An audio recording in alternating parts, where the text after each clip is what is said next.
తెలుగుదేశం వాడుకుంది. తెలుగుదేశం ఒక organised social media సిస్టాన్ని తయారు చేసింది. అదే సందర్భంలో వైఎస్ఆర్ కాంగ్రెస్ పార్టీ ప్రభుత్వంలోకి వచ్చేటప్పటికి సోషల్ మీడియా వింగ్ని ఆర్గనైజ్ చేసే క్రమంలో అంతకుముందు స్వచ్ఛందంగా వాళ్ళంతటా వాళ్ళు పనిచేసే వాళ్ళందరినీ పక్కన పెట్టేసి సొంత టీములు ఏర్పాటు చేసుకోవడంతో ఈ ఇద్దరి మధ్యన గ్యాప్ రావడంతో వైసీపీని డిఫెండ్ చేసేవాళ్ళు కరువు అయ్యారు.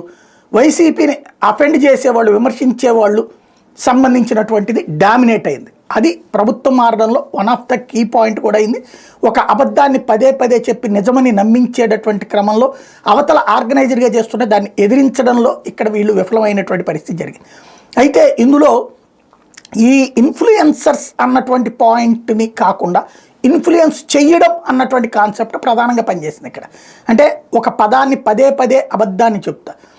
ఆ రోజున లైక్ అప్పుడు శంకర్ విలాస్, గుంటూరు శంకర్ విలాస్కి సంబంధించిన ఆవిడ ఏదో లైక్ కొట్టిందో లేకపోతే ఒక కామెంట్ పెట్టిందో అని ఆవిడకి కూడా రాత్రి పూట 41A నోటీసులు, అంటే అప్పట్లో కోర్టులు ఏం చెప్పినాయి, మీరు అరెస్ట్ చేయడానికి వీలేదు, 41A నోటీసులు ఇచ్చి విచారించమని. దాంతో విచారించడాలు మాత్రమే జరుగుతూ వచ్చినాయి. విచారించడం అంటే ఓ రకంగా వేధించడం అంతే, పిలవడం, కూర్చోవడం, ఏం చెప్తారు నా అభిప్రాయం ఇది అంటారు, నీ అభిప్రాయం అట్టెట్ అవుతుందని చెప్పి దబాయిస్తారు. ఇంతే కదా నడిచింది. దాన్ని మానవ హక్కుల ఉల్లంఘన, పౌర హక్కుల ఉల్లంఘన, సామాజిక హక్కుల ఉల్లంఘన ఇన్ని స్టేట్మెంట్లు ఇచ్చినటువంటి వాళ్ళు ఇవాళ వచ్చేటప్పటికి కంప్లీట్ బెన్నం.